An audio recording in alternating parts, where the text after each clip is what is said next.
Hi there, my name's Callie. I'm 34 years old and I'm the mother of a great athletic swimmer who's only 13 years old. My daughter has great abilities and I always knew that she would be envied. But I never thought that envy would come from her aunt or that envy would lead to me nearly losing her. Today, I want to tell you about my experience with my ex-sister-in-law, Jessie. Let me give you a little background information on my relationship with Jessie. I met my husband Jake while I was in college. We began dating in our first year because we were part of the same friend circles. At the time that Jake and I were first years, Jake's brother George was a senior. I ended up getting really close with him after I started dating Jake, and eventually the three of us became a trio. I can honestly tell you that till today, George is the only other man that I've considered a close friend because he truly is a good guy. Anyway, George graduated early, and at his first job, he ended up meeting Jessie, and the two of them began dating. They dated for a few years before they decided to get married. Shortly after the two of them got married, Jessie fell pregnant, and 4 months later, so did I. Because I was pregnant and we knew that we wanted to only be with each other, Jake and I also tied the knot. By this time, the four of us had become the best of friends, and we were all ecstatic that we were going to have kids the same age. I never had any issues with Jessie until our daughters were born. Jessie's daughter is named Libby and mine is Chloe. Libby and Chloe were born with only a few months difference between them, so they were always at the same level when it came to their education. All of us lived in the same district, so the girls also went to school together. That's when I began to notice some disturbing behavior from Jessie. Jessie would become very controlling about the things that Libby did, especially if they were things that Chloe was doing as well. Whether it was the two of them playing hide and seek in the house or school tests, Jessie would always insist that Libby be the better one. I understand being competitive and wanting your child to be the best, but what I did not understand was why Jessie had to be so open about her animosity towards Chloe. Chloe is a very gifted child, and I'm not saying that because I'm her mom. I've gotten those comments from every teacher of hers, so I know my daughter is very talented in a lot of things. This has always rubbed Jessie the wrong way, so she would take out her frustration on Chloe. It got to a point where I told George that I no longer wanted Jessie in my home until she got her act together and realized that she was picking fights with a child. For years, I went without contact with Jessie. I still made sure to invite George and Libby, but it was not the same.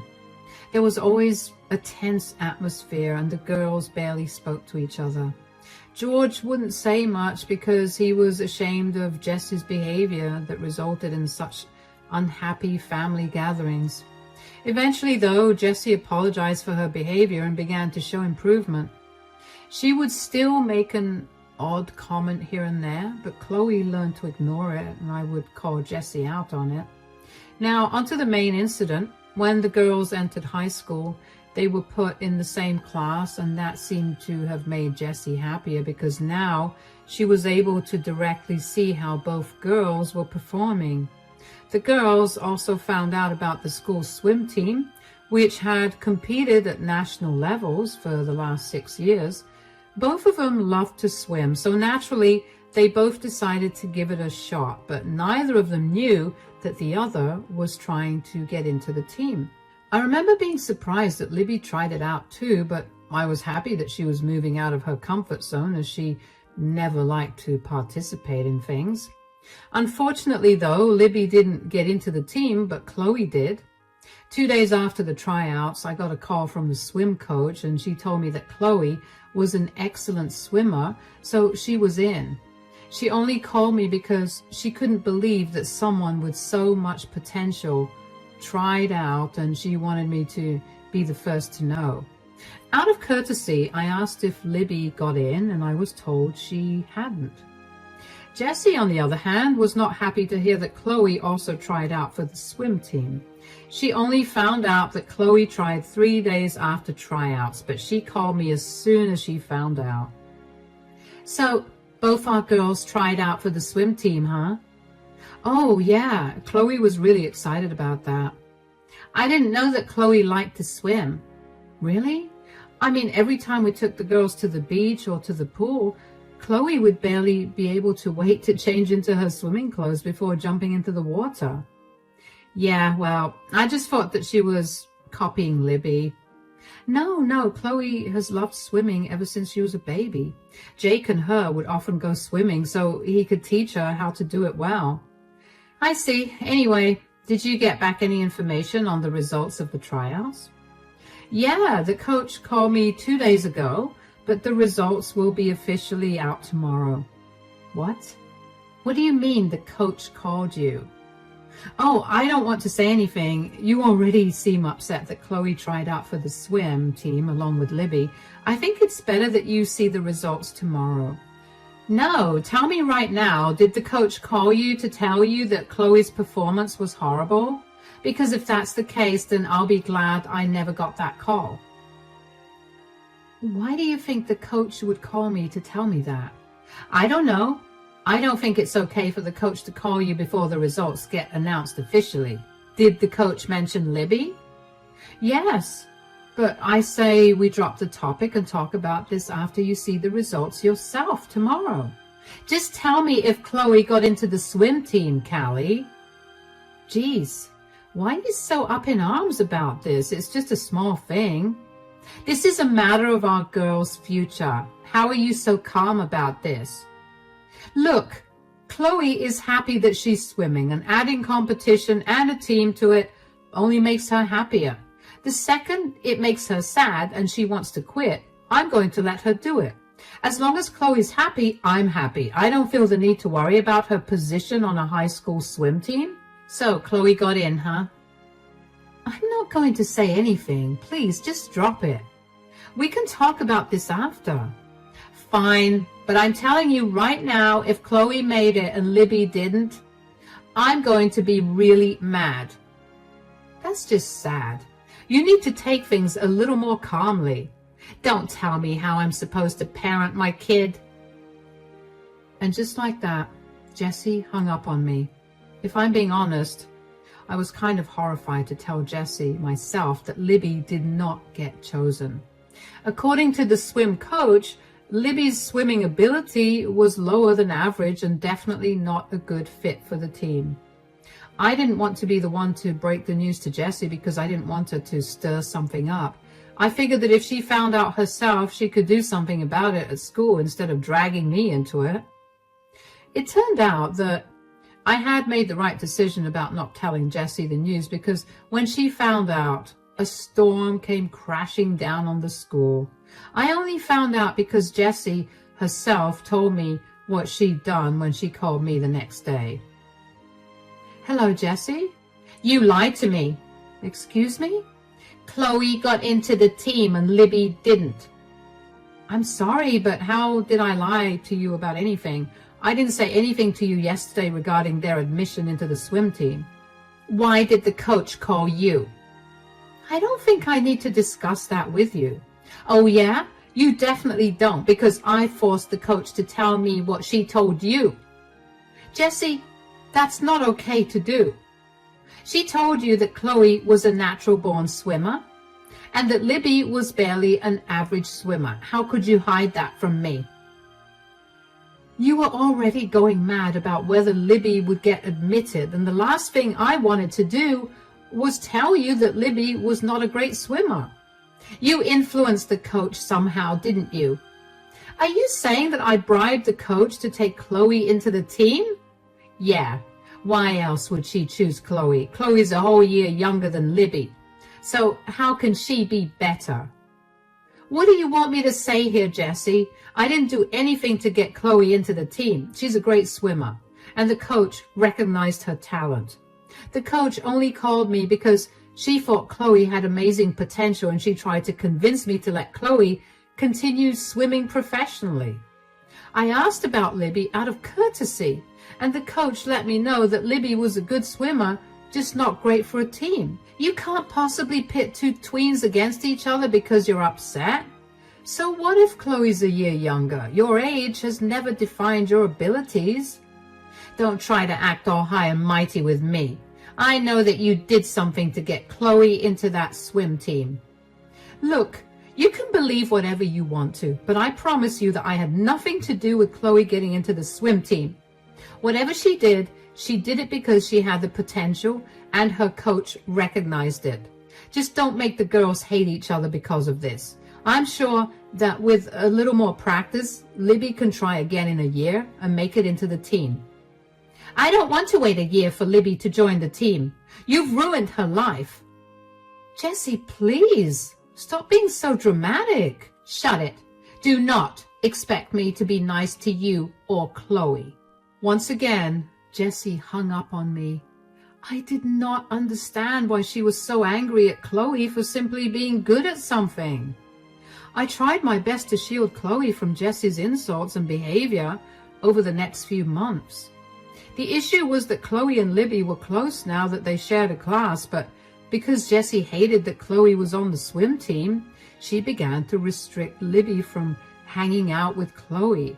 If I stopped inviting Jessie over, then I was sure that she would not let George or Libby come over, and I did not want to lose them. Chloe learned to let Jessie's mockery roll off her back, but that would only irritate Jessie more. Eventually, I decided enough was enough and told Jessie to never come back to my house and to stay away from Chloe. As I predicted, George and Libby stopped coming over after that. George only texted me an apology, but I knew he felt torn between choosing between his brother and his best friend and his wife. Months passed that way, and Chloe was doing great on the swim team. Sometimes I'd run into Libby at school whenever I'd pick Chloe up, and I'd check in on her, but that was the extent of my conversation with her. And then one day I got a call from Chloe's school telling me that Chloe was found passed out in the locker room an hour into practice. I cannot even begin to tell you how scared I was. The school told me that she was rushed to the hospital, so I rushed there as well. And when I got there, the doctors were still conducting tests on her. And after a little while, Chloe's blood reports showed a high amount of sleeping tablets in her system. The doctors and nurses worked hard to flush her stomach, and when she was stabilized, they told me that she would wake up in a few hours. At that time, all I could think about was how lucky I was that the pills didn't kill my baby, and how she could have possibly gotten her hands on those pills. I ended up falling asleep when the panic settled, but I was woken up when Chloe called out to me. Mom, why am I in hospital?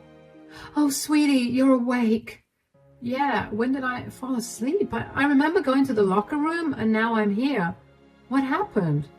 Well, the school called me at around 5 to tell me that you were found passed out in the locker room. The doctor ran some tests on your blood, and the report said that you had a large amount of sleeping pills in your system. They had to flush the pills out of your system. Why did you take so many pills? And how did you even get your hands on them? Sleeping pills? Mom, I swear I didn't take any sleeping pills. Why would I even take them right before swimming practice? Yeah, you're right. I'm not blaming you, sweetie. I'm just freaking out, okay? It was really scary to get that call. I get that. I'm sorry for freaking you out, Mom. No, you have nothing to apologize for, darling, but I do need you to help me figure out how you managed to ingest these pills. Of course. I didn't eat anything at the cafeteria or from anybody else. I only ate the food you gave me, and I only drank water. Are you sure? You had to have ingested these somehow. Think harder, darling. Maybe you took a bite out of one of your friend's foods or something?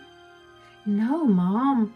All of them ate from the cafeteria, and I was there with them the entire time, so there's no way that any of them could have slipped anything in the food. Even if they did, I didn't eat out of their plates at all. Also, they're my friends. There's no way that they would have did this to me. Okay, then did someone on the swim team give you a drink or something? Not at all. Wait, Libby handed me an energy drink today. I tried to tell her that I didn't want it, but she told me that Aunt Jessie had specifically bought it for me as an apology for her behavior. So I took it. You don't think that Aunt Jessie messed with the drink, right, Mom? I have no idea, but I wouldn't eliminate that possibility. Do you still have the drink? Yeah, it's in my backpack. All right, we'll send that for testing and we'll see. But for now, you need to rest up. You're going to feel woozy for a while. Yeah, I already feel like that. You can sleep, sweetie. I'll be right here. My head was swimming with confusion. I knew that Jessie did not like Chloe because Libby was unable to keep up with Chloe, but I never for even 1 second thought that Jessie would be capable of hurting Chloe. I knew that Libby would never hurt Chloe like that because Chloe's told me of how Libby always cries whenever she's at our place because she feels bad that Jessie treats Chloe badly and forces Libby to treat Chloe the same way. I sent the drink from Chloe's bag for testing, and in a week, I got the results. They were full of sleeping pills. I was enraged, but I knew I needed more information, so I headed to the school. Chloe was still resting at home, but word had gotten out in school, so everybody knew what had happened to her. I waited at the drop-off for Libby, and when I finally spotted her, I ran up to her. Hi, Libby, sweetie. Oh, Aunt Callie, I'm actually really busy. I need to head home immediately. Sweetie, please, I just need 2 minutes with you. I'll buy you some ice cream. It's a hot day, so I'm sure you'll like it. I'm not so sure. Mom told me to come back as soon as I can without stopping for anything or anyone. I promise you, it'll be okay. Besides, I'm your aunt, so your mom won't be too worried. How do you like the idea of an ice cream? Sure. All right. There's an ice cream shop right around the corner. Should we walk it? All right. While we're walking, I did want to ask you about something. I promise you I had nothing to do with what happened to Chloe. Sweetie, I didn't even mention Chloe. How did you know that I was going to ask about her? I mean, it seemed only natural that you would ask me about Chloe when, you know, she made it to the swim team and I didn't. I would never blame you for it or for being jealous. Are you jealous of Chloe, though? Absolutely not. I saw her tryouts and my gosh, she can really swim. As soon as I saw her and the other people who tried out, I knew that there was no way that I was going to get accepted into the team, and I'm completely okay with that. I'm sure that with a little practice. No, I don't even like swimming. What? But your mom? Yeah, she just wants me to do all the things she did in high school, and she gets mad when I don't. Oh, I'm so sorry. Yeah, I've learnt to live with it. Well, again, I'm not blaming you, but I do need to ask you if you're involved with what happened to Chloe. She hadn't had anything other than the energy drink you gave her before practice, and before that she ate food that I packed, and I know that there was nothing wrong with that. Could you please tell me if there was something wrong with the drink, because Chloe's blood came back full of some dangerous sleeping pills? What? Oh my God, I didn't know. Didn't know what, darling? Why are you crying, sweetie? My mom made me do it. I swear I didn't do anything. Calm down, darling. I saw Mom slip some crushed powder into the drink and she insisted I give Chloe the drink. I was concerned about it, but she convinced me that she added some extra protein to the drink. I didn't know that she put sleeping pills in the drink. Are you sure that your mom did this? Absolutely. I'm so sorry. Please don't report me to the police. Oh, sweetie, I won't do anything to you. Why don't we just have ice cream, okay? I promise you nothing will happen to you, okay? All right. I cannot even begin to describe the anger I felt when Libby told me that. I couldn't believe that Jessie would willingly hurt a child like that. I put on a smile while I was with Libby, but just before I let her go home, I asked her if she would be willing to tell the police what she told me, and she readily said yes. She told me that she was scared of getting punished, but she was even more upset at what her mother had done to Chloe. When I got back home, I discussed my plans of action with my husband, Jake, and he agreed that it was the right thing to do. So the next day, I went over to the police station and filed a report against Jessie. I picked Libby up after school and took her to the police station where she gave her statements too. And she even brought up more instances of Jessie's toxic behavior that was happening behind closed doors, like how she would punish Libby for not surpassing Chloe by not letting her eat food or not talking to her for weeks. I thanked Libby profusely for her help, and she asked me if she could stay with me for a few days. Of course, I told her she could. I called Jessie to tell her that the girls wanted to have a sleepover, and initially, Jessie was adamant about me bringing Libby back home, but eventually gave in and told me to do whatever I wanted. However, the next day, while I was at work, Jessie called me. "Hi, Jessie, I'm a little busy right now. Can you call me back in a bit?" "No, I don't care about what you're doing right now. I have to speak to you right away." "What is it?" "Do you mind explaining why I have a bunch of policemen searching my house right now?" How would I know why the police are involved in your life? Did you do something to warrant a police visit?" "Do not play dumb right now. I know that you pressed charges against me and they're here to conduct some investigation." "Oh, right. I found out that you were the one who tried to drug Chloe, so I felt like it was only right that you face the consequences for your actions." "Why in the world would I drug Chloe? Are you out of your mind?" Chloe's reports showed an excessive amount of sleeping pills in her bloodstream, and other than the food I gave her, she only drank the drink that Libby handed her. Libby told me that you forced her to give Chloe that drink. "Are you seriously pressing charges against me based on the word of a child? You know kids like to make stuff up." "Kids, yeah, but teens, they don't make up outrageous lies like this." "Oh, believe me, you have no idea how calculating and manipulative teens can be. You need to drop these charges against me right away and get these stupid cops out of my house." "Why do you not want the cops in there? I mean, if you have nothing to hide, you shouldn't be so worried about a bunch of policemen snooping around." "I'm innocent.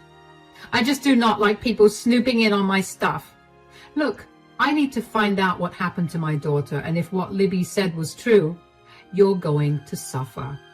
"Okay, if we're going to trust Libby, tell me why I would even want to hurt a child." "If I remember correctly, you hated the fact that Chloe got into the swim team, that you desperately wanted Libby in. So what? You think I'm some pathetic, vengeful mom who hurt a child to get what she wants?" "Well, you said it, not me. And before you come at me, I want you to think back on how you've been treating Chloe ever since she got in. You were mean, and you always ignored her. She tried to talk to you about it, and all you did was tell her to leave you alone. Just because you couldn't behave like a mature adult doesn't mean that the law won't treat you like one. You have no proof of anything, and these cops won't find anything either. Stop trying to meddle in my life with your crazy theories." "I'm not trying to meddle with your life. I'm trying to get justice for my daughter, whom you have hurt. You're lucky you put just below the lethal amount of sleeping pills in her drink. If you think the drink was the problem, how are you sure that Libby wasn't the one who spiked the drink? Why am I being blamed?" "Wow, you have no shame, do you? How can you just throw your daughter under the bus to save your skin?" "I know it wasn't Libby, because she seemed genuinely distraught. She gave her statements to the police and swore they were true." "She what? That girl is going to regret messing with me. I want you to send her back home right this instant." "No, I will wait to hear what CPS has to say about this, and then Libby can come home. Good luck with everything. Bye." I remember faintly hearing Jessie trying to yell something, but I couldn't be bothered to hear the rest of it. I had been tired of trying to get to the bottom of things, and now that my answer was there, I was not going to let Jessie ruin it. I only wanted what was best and safe for my daughter, and if that meant reporting Jessie and ruining her life, then so be it. After that, things started to get a lot more intense than I anticipated. The police officers who were searching Jessie's house that day ended up stumbling upon a CVS receipt for the purchase of only sleeping tablets the day before Chloe passed out in the locker room.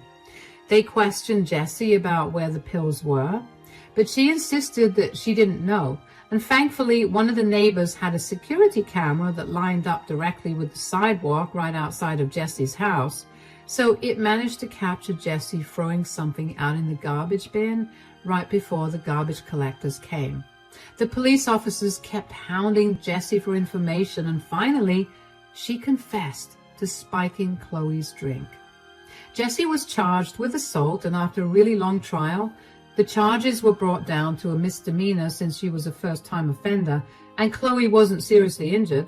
She was ordered to not only clear off the medical bills Chloe incurred, but also pay us a fine of $10,000, and she was also sentenced to 230 hours of community service.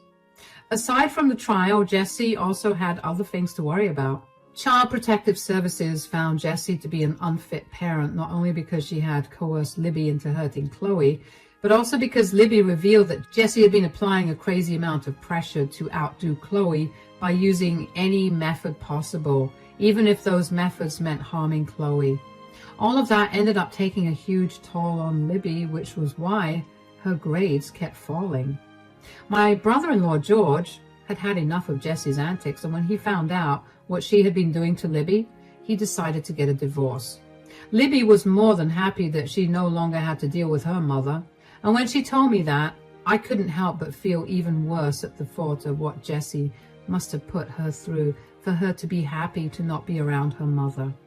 The divorce was also a messy process, so George asked me if I could take Libby in until the divorce was finalized, so of course I said I would. Libby and Chloe used that time to clear the air between the both of them, and now they're the best of friends. Jesse managed to get quite a lot out of George through the divorce, but George was unfazed. He just wanted space away from her. Thankfully, George managed to keep the house because he inherited it from his grandfather, so Jesse had no right to it. Jesse had nowhere else to go either because her family refused to take her in when they found out what she'd done. She managed to put herself up in a motel for a while, and she kept calling and texting me to tell me how I'd ruined her life. She's been struggling to get a job because her last one fired her when her actions were brought to light. And with her new criminal record, companies weren't hiring her quickly like they used to. It wasn't my problem, so I blocked her and moved on. Ever since Jesse's left all of our lives, we've all gotten a lot happier. There's no more tense atmosphere or awkward silence. And now, whenever my family meets with George and Libby, we're all really happy.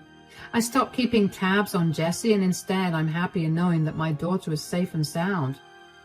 Thank you so much for sticking through and listening to my story.